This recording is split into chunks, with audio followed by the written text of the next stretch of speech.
Hey, I'm Alexandra Harbushka, and I have my husband, Bill, here. Yay. Back by popular demand. Our dog Scarlett's taking a siesta. You might see her pop up. So you guys always want to hear from Bill, and he's like the biggest fan. Well, he is, yeah. Everyone I'm your wants, biggest fan. You are my biggest fan. For sure, for You sure. are my biggest fan. I am. But people want to know what it's like to be married to somebody with herpes. So I thought I'd bring Bill on and we could talk about it. Some of the initial questions people have a lot. I was asking people in our secret society, you know, what do you want to know about Bill and our relationship? One of the things that they really want to know is what was your initial reaction when I told you I had herpes? The initial reaction was, oh, okay. I still like you. Well, thank So you. tell me more. Tell me more about it. So it wasn't like, oh, get away. This is the end. No, we had we knew each other. We talked to each other. We had a great, conversation and relationship and all that. So it wasn't as if I all of a sudden disliked you. It was just like, oh, okay, well, tell me more. What do I need to know about this? Because I didn't know anything about it. No, and Bill, I gotta share. Bill gets tested for herpes. Like, is it twice a year, once a year? Yeah, at least once a year. At least once a year. I just did it. So he just got tested, and he got his test results back, and he texted them to me, and it said HSV1 negative, HSV2 negative, and I was like, of course you're negative, like. Because he never gets sick, and that's why I'm like, he never gets sick. Like, he'll have like a sniffle, and I get like the full-blown cold that you're out for 2 weeks. So of course I'm the one with herpes, and you never get anything. So of course he's negative. No, but I think part of that is just, you tell me that, hey, look, I'm maybe more susceptible to having an outbreak. I don't really think I have an outbreak, but I think I'm getting one. Or if you do have one, you let me know. I let you know, and we say, work oh, around okay, it. We figure it out. We get creative. There's other ways to be intimate. Yes. That's a good word. Thank I was you. going to say have sex, but we intimate's find good. other ways to have sex. Yes. That's what's on Bill's mind. I'm a male. Yeah, but yeah, it's true. So there are other ways, but so initially, so back to that diagnosis, you didn't know anything really about herpes. Nope, nothing. And so did you know about the stigma? Did you know that Yeah, had the creepy stigma? Yeah, no, you obviously you hear about herpes. Oh, they have herpes, and it's sexual transmitted and all that kind of stuff. And my first thought was, okay, you have herpes. Am I going to die young? Is the herpes virus going to make me die young? Am I going to have less of a life because of the herpes virus, right? Because you think, how much time do you have on this earth, and is it going to be shortened? Honestly, went through my mind. That went through your mind? It went through my mind. I mean, how is it going to affect me long term? And then really what you did is you just educated me. You told me what it was all about, and it wasn't nearly as scary as what I think people tend to believe. I do believe that it's truly a stigma, and I think you're going to break the stigma. I think you and the community are going to get out there and really break it. I think that it's not as it's not this huge big epidemic. You could consider it almost that because so many people have it. It can be considered an epidemic. 2/3 of the population have HSV1, and 1 out of 6 have HSV2. So it is extremely common, and I don't know how you've gotten to this point in your life and don't have it. Well, the doctor, Yeah. told me that sometimes people just don't get it, and that's they just don't get it, and and she actually said that some people just won't contract the HIV virus. It just doesn't happen. So I think it just luck is of the draw. Luck of the draw. Who knows what it was? So who's Maybe luckier? it was good breast milk when I was young. Oh, please. We're talking about that because I'm 7 months pregnant right now. And she's filling up right now. Thanks, Bill. Yeah, you're welcome. We have our nipple class coming up this Saturday, guys. I'm excited about that. We get to learn how to breastfeed. Bill's very excited about it, but it's not for him. Anyways, back to herpes. Yes. You want to talk about that? Yeah. Okay, good. Okay. She's getting off track again. Well, this is just our life. Yeah. We're, we're just trying to share. So, okay. So was there any stigma attached? Like when I told you, did you look at me differently because I had herpes?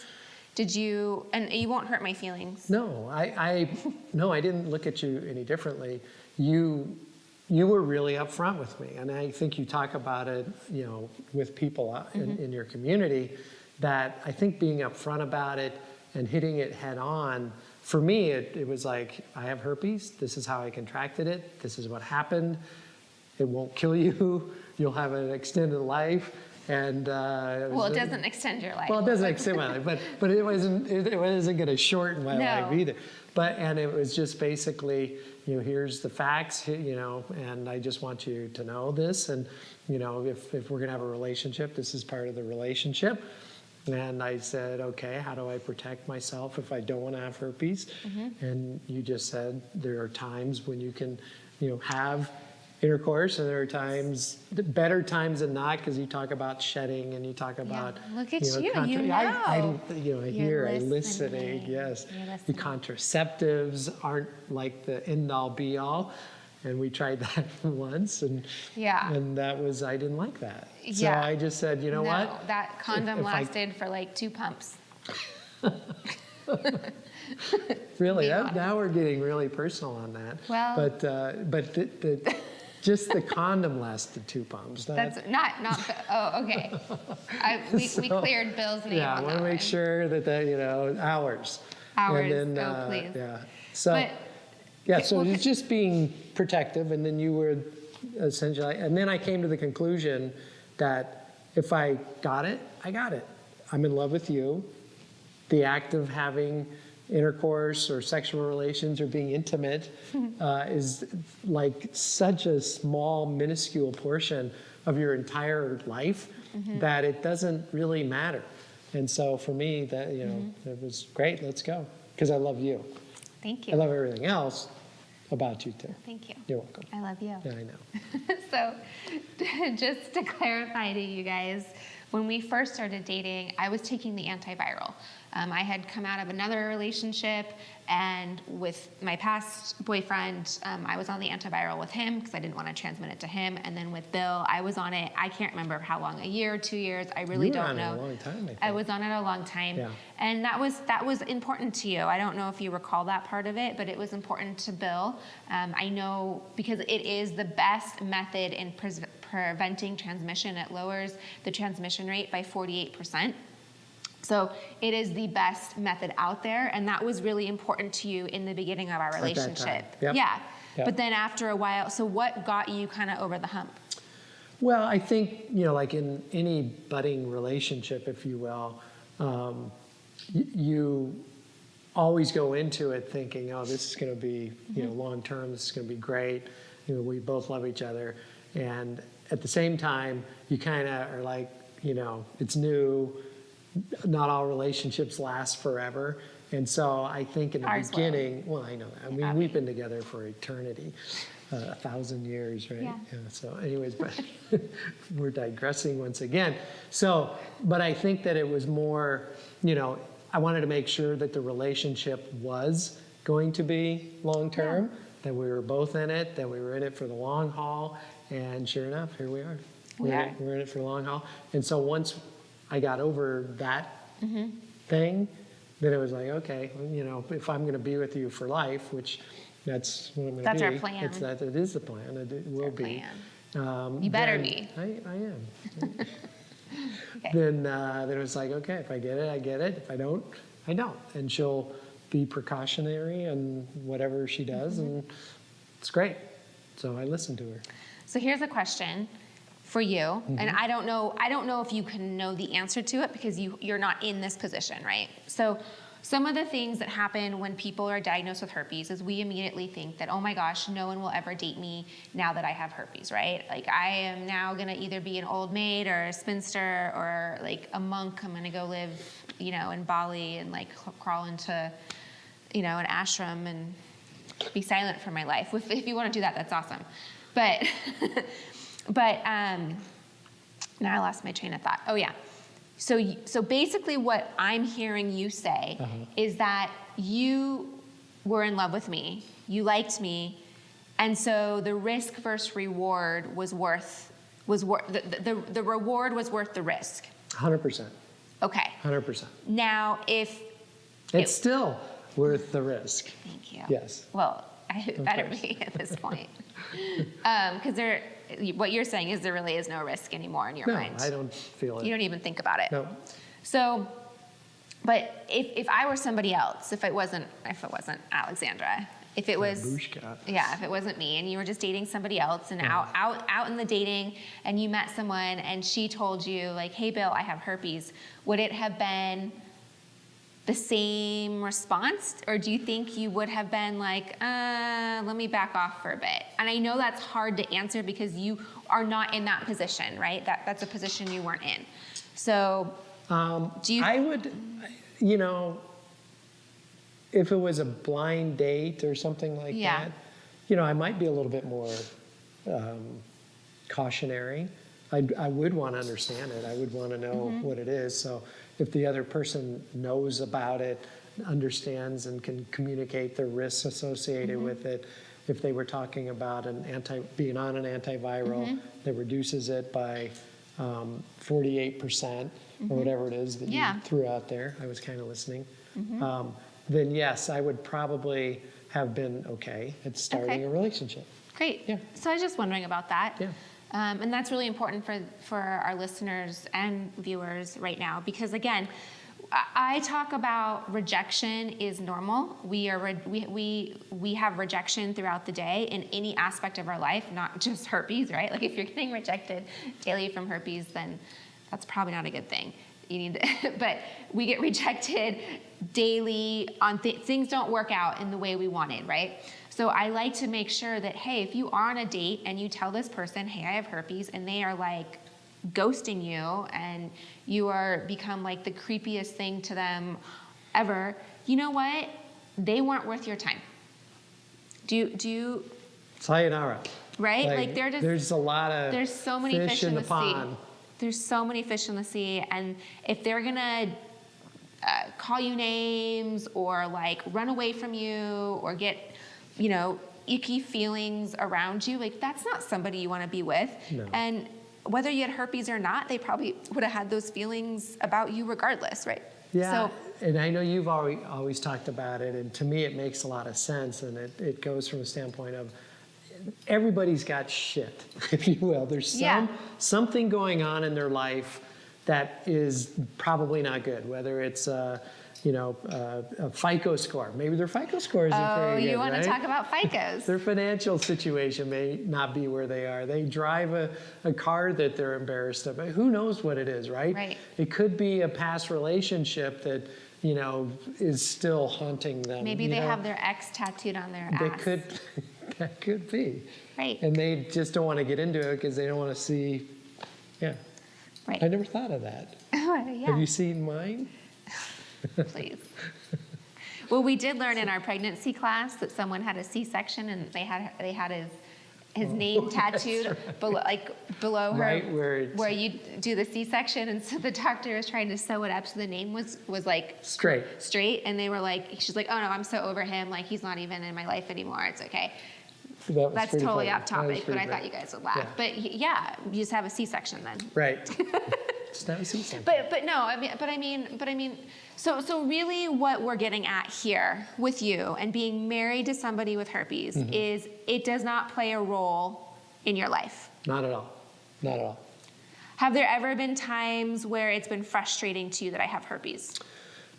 No. I mean, honestly, no. I mean, there's times, obviously, where, you know, we're like getting a little frisky, whatever you want to call it.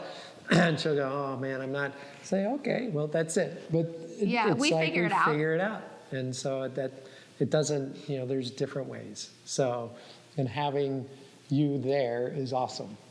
Oh, that's the most important. I do. You love me. Yeah. So you don't worry about picking it up. You don't worry about sharing towels. You don't worry about just coming into contact with it. Nope. I don't even think about it. See, he doesn't even think about it. I don't even think about it. I go back to, it's really a connection between two minds, and that intimacy, it just doesn't happen it's not an all-day event. At least No, you want it to be. No, I don't. But most people, I mean, it's just like, 2 to 3 days a week. 4 days for some. I thought you were going to say 2 to 3 minutes. I was like, well, that's a No, little no, short. No. And hours at a time. But it doesn't, it's such a small piece. And if that is holding up a relationship and it doesn't work out for the other person, then, it's not worth it to be in that relationship. But really having the two minds connected, that's the most important part, is the emotional side of just being connected as people rather than the herpes virus. It just happens to be part of the equation. So something I want to point out too that I think is really key, because you can obviously see from listening to Bill and I right now, I mean, herpes doesn't play a role in our relationship. It is not the foundation. It is not why we're together. It's not anything having to do with, herpes plays no role in our relationship. So I want to make sure it's really key that I was just talking about this last night on our support group, is someone asked the question, how do I know if I really like this guy, or am I just into him because he accepts me for having herpes? So I really want to point that out to you so that hey, if somebody's don't stay with somebody because he or she accepts you for herpes. I would say, and I always told it to Alexandra, don't settle. Don't settle, because you want to get into a relationship where it's right for you and it's right for the other person. And if you settle, you're always going to think, what am I missing out on? And don't have any regrets. Don't settle. Go for it, and just educate the person that you fall in love with. The stigma of herpes is not really there. It shouldn't be there. And you're going to break it. I do believe that's going to happen. I love that vision. I know. See, that's why we have Bill here. And we're laughing too, because our dog right now is playing with our videographer, and they're just playing. Yeah, let's grab her, because I'm afraid He's worried. Bill's worried about the dog moving around. I'm really afraid of the cameras. So wrapping up here. Yes. Well, also, you're going to talk at our retreat. I am. You are. What am I going to talk about? Well, we can figure that out. We can do a big Q&A.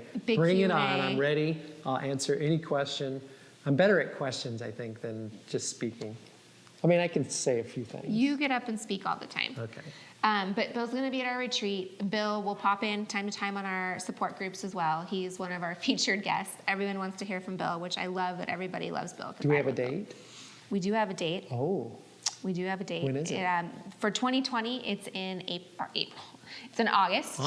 It's in August. So 2020 Perfect. is in August. It is the 21st, the 23rd. It'll be nice and toasty in Las Vegas. But there's a pool. There is a pool. Big pools. And we can Big cool down. pools. And you can't spread herpes through the pool. Because of the chlorine? Well, does it matter? It doesn't matter. Know. Like, you can go swimming. Your life is totally normal with herpes, as you can see. Yeah. Any last words, advice, anything that you want to say?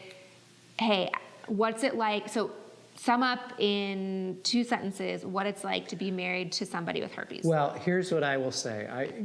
Baby's kicking, by the way. Oh, really? Yeah. Oh, nice. Oh, he's going for it. So here's what I would say is that if you get into a relationship and your significant other, the partner, comes into it, and you talk to them about, having herpes and all that kind of stuff, and the other person doesn't have herpes, I am more than happy actually to talk to that person and help them. Thank you. I would do that because I absolutely, it has been the most wonderful thing to be with my love, the love of my life, and I know that I can help them get through whatever that situation is, because it is a stigma. Your life's not going to end. Enjoy it, embrace it, understand you're going to have some ups and downs. on a weekly, monthly, sometimes annually. Just take care of yourself. That would be the other thing. You know, I know Alexandra really promotes the healthy diet and doing that, and that's really changed, I know, your life in many, many ways. So I would embrace Lysine, that, lysine. the SOAR product. Yeah, and so healthy lifestyle.